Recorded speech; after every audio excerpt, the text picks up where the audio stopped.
It happened very quickly, and it happened at night. Israel suddenly opened its tightly sealed border with Syria and allowed 400 to 800 white helmets inside its territory, alongside their family members. They came with buses looking new and well-climatized and were kept inside a military camp directly behind the border.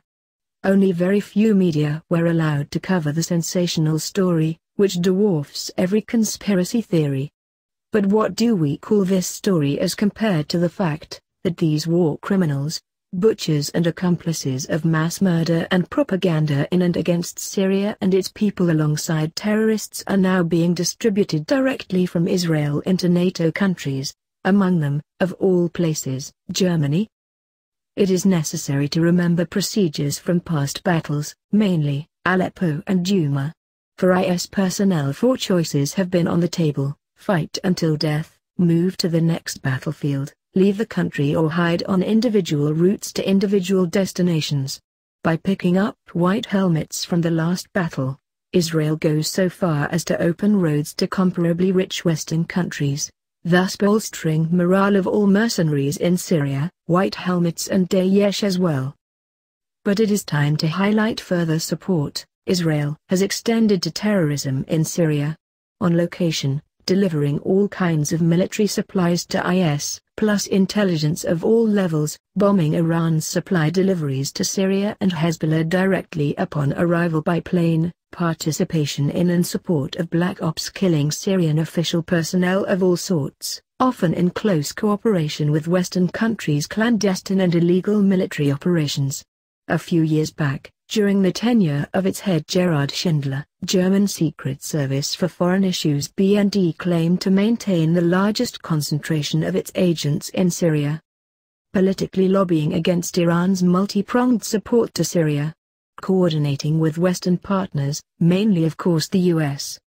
Should IS be forced to leave its last refugees in eastern Syria, the US and Israel openly voiced fears that Iran could use land routes for massive deliveries of supplies, merging successfully with thousands of commercial trucks, and thus making it very hard for airstrike planners to select and surgically hit the right cargo.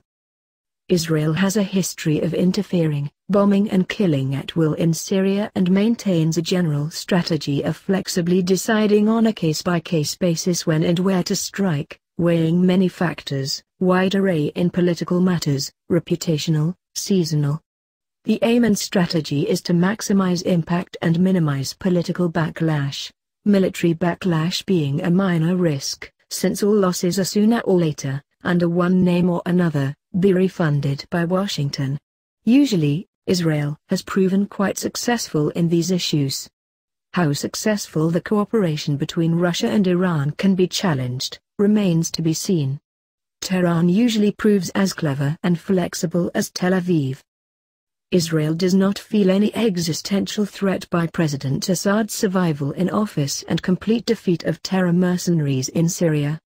Israel's long-term aims in the region, to maximize territory and influence, will not lead to any bigger unilateral adventure at this stage. Tel Aviv has successfully established a certain habitual right of intermittent interferences by bombing raids into Syria. Israel will therefore maintain and possibly develop its present levels and types of procedures and hope for better opportunities in the future. One of these opportunities for Israel opens right now, should the leadership in Iran come under increased pressure from other countries in all issues at hand, including the nuclear. Internal opposition may force stronger reactions from the government's side. This is an escalation tool for whoever is interested in using it and politically able to act. One of the bigger dangers lies not in an escalation over the Daesh defeat in Idlib, but in the risks of bombing raids against Iran's nuclear installations, once the stickling nuclear agreement JCPOA is finally declared dead.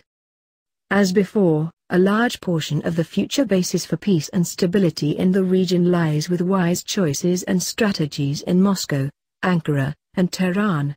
Clarity in all issues, perseverance in maintaining basic principles such as non-interference in Syria, strengthened through face-saving devices for the beleaguered US and Israel administrations, may help.